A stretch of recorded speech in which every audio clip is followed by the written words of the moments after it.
Hello, wildlings. I'm your Creep Smith, and you found my Fear Forge. Lucky you. Tonight's foray into fright: The Black Door, A Tale of Personal Phobia, by Eman. I never liked doors. There was always something about them that freaked me out. When they were open, I felt exposed. When they were closed, I felt a bit safer, but nervous about what was on the other side. So I often lock my doors, and the doors that lead outside of my small rural house have plenty of windows. I've told people about this phobia, I guess you could call it, before. They've rationalized it, saying it's like how some people aren't afraid of the dark, but what the dark hides. And yes, that makes sense, I guess. I mean, ever since I was a kid, I always imagined watching one open on its own, and this monster would come out and get me.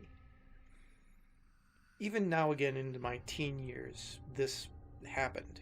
It was always a door, never a window, never out of a dark hallway or a shadowy corner, but always a door.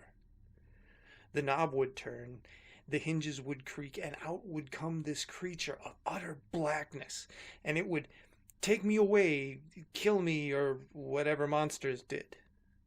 That's why I hated this particular door.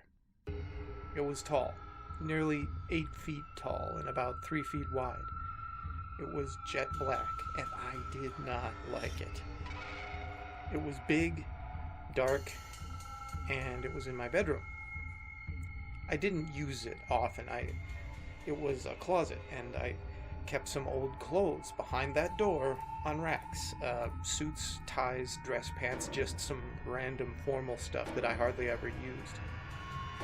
I was just a cook, so I never really needed them unless I needed to go get another job.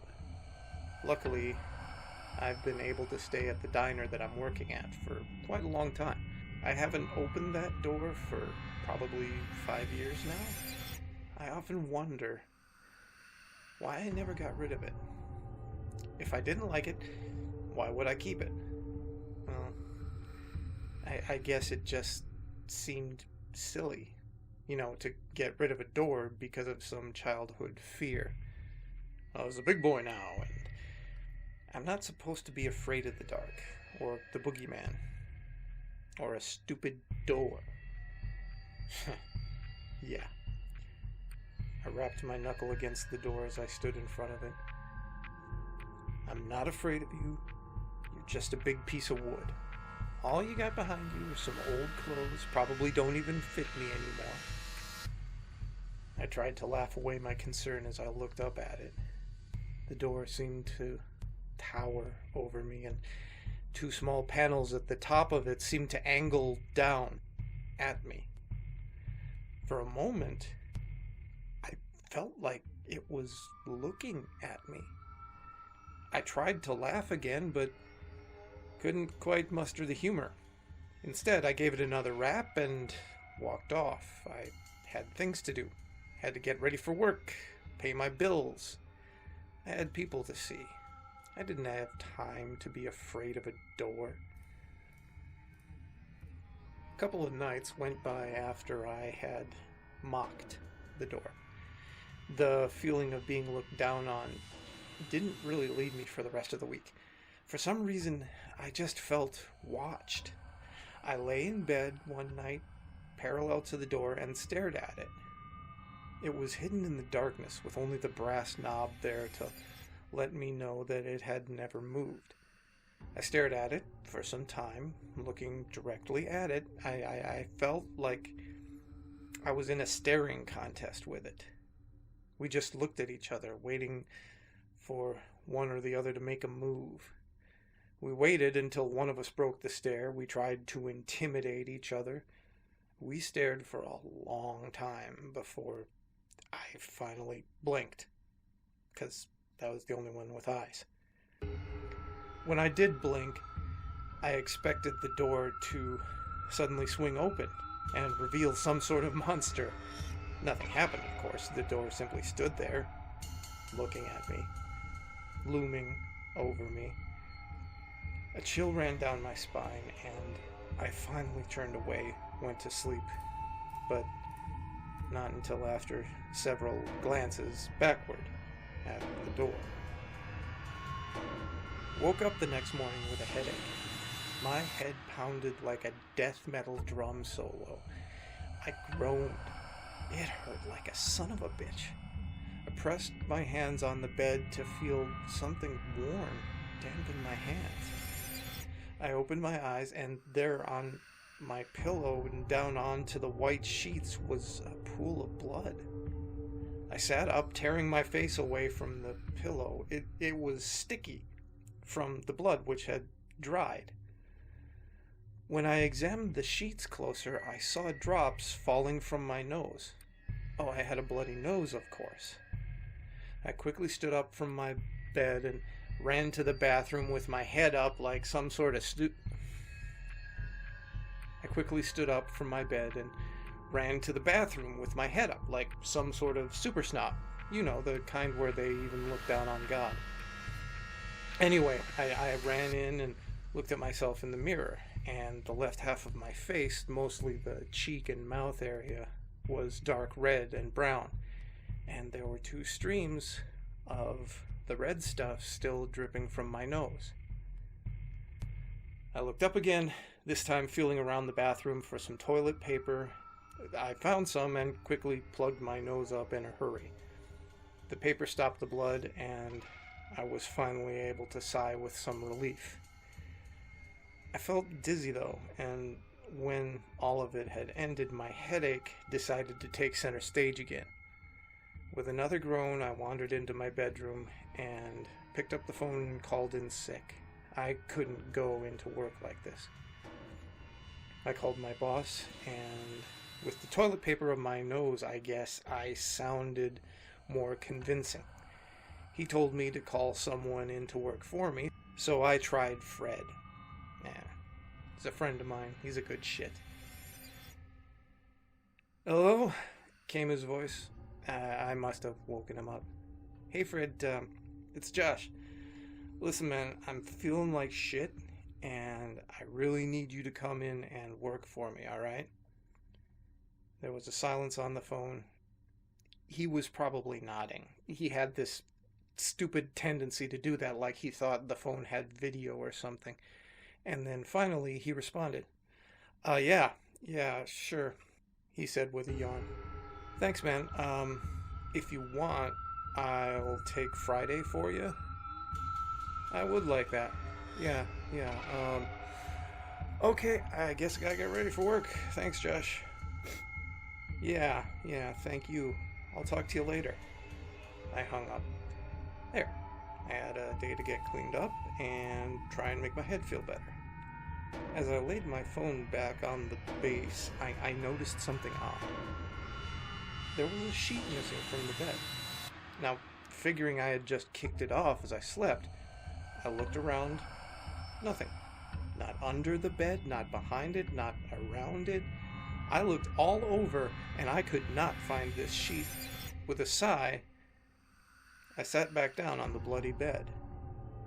What a day. And I had just woken up.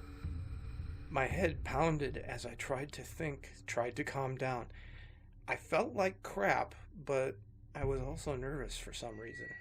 A bloody nose and a headache, and then my sheet disappears? I pinched the bridge of my nose in frustration. God, what a day. Then I looked up, intent on some aspirin, and noticed something else. My closet door wasn't closed all the way. I could tell because the latch rested on the outside of the frame now. And now I was really freaking out.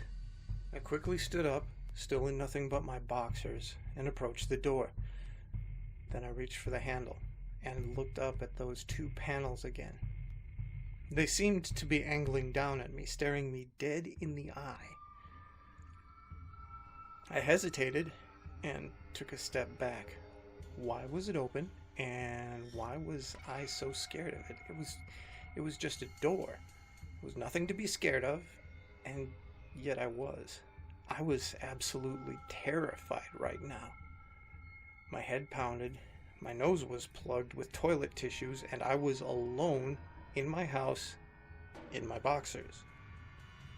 Dawn was just creeping through the window. I gripped the handle. There was nothing, absolutely nothing to be scared of here. I told myself this probably a million times as my hand shook on the knob. The quaking knob made a small rattling noise as the latch vibrated against the frame. And finally, I took a deep breath, made a tight fist, and swung the door open.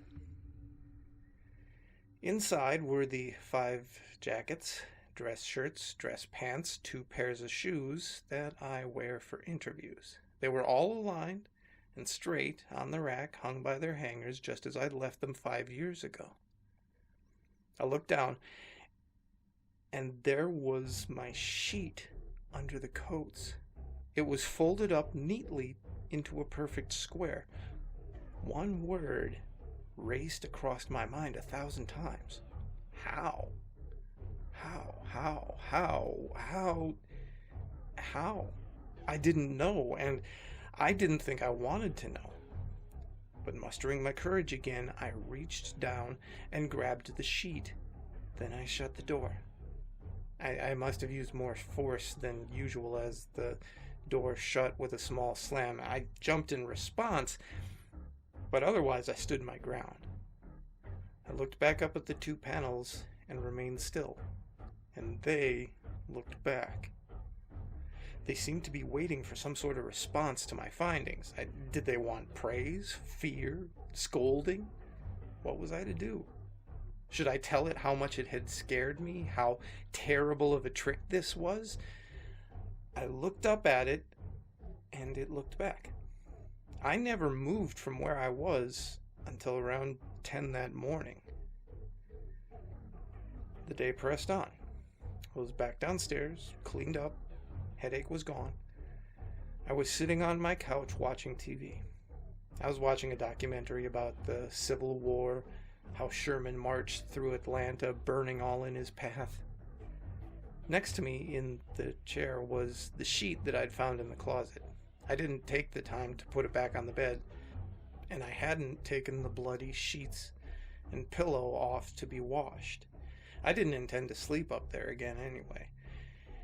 Yet, it seems my venture to avoid the door was not something that I was destined to achieve. As a man talked about how Sherman planned to burn Atlanta to the ground, I heard something that made my blood run cold. A loud slam echoed through the emptiness of the house. It was loud, fierce, like someone who was running for their life would slam a door in front of a killer, or like how a child looking for attention would slam their parents' door. I jumped up from the couch and looked up the stairs leading to my room. It echoed in my ears a few more times as I gazed up, unable to move. I wasn't just scared anymore. I was terrified. There was something in my house, hidden behind that door, and that something wanted my attention now. "Hello?" I called out. I wasn't sure how I was able to muster the courage to call out in the empty house. I wasn't even sure why I thought I'd get an answer. I didn't, and the house was silent once again. My nerves were not settled, however. I took a few steps forward, my socks whispering on the pale carpet. I stopped, and nothing happened. I licked my lips. They were incredibly dry. And then I started jogging up the stairs. I couldn't believe how fast I had decided to see that door. My body felt like it was on autopilot as I skipped up steps to my room. I flew past the bathroom and suddenly found myself at the doorway leading to my room. So I looked around the corner. There was the door. It was shut tight, no latch left out. I stepped into the room, slowly, cautiously.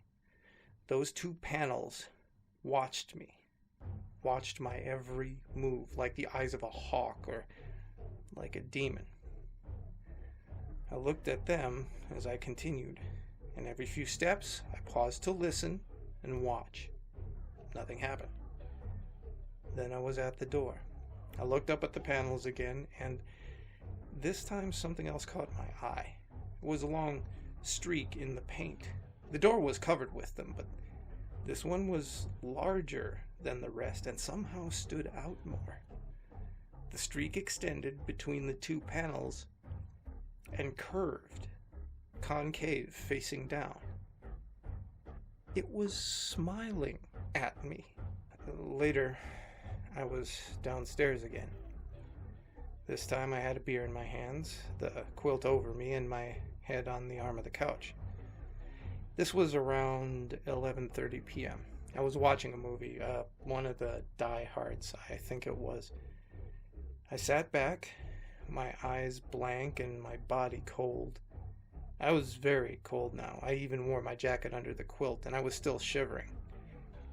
I was probably actually very scared, and yet I, at the time, did not feel all that scared, just cold.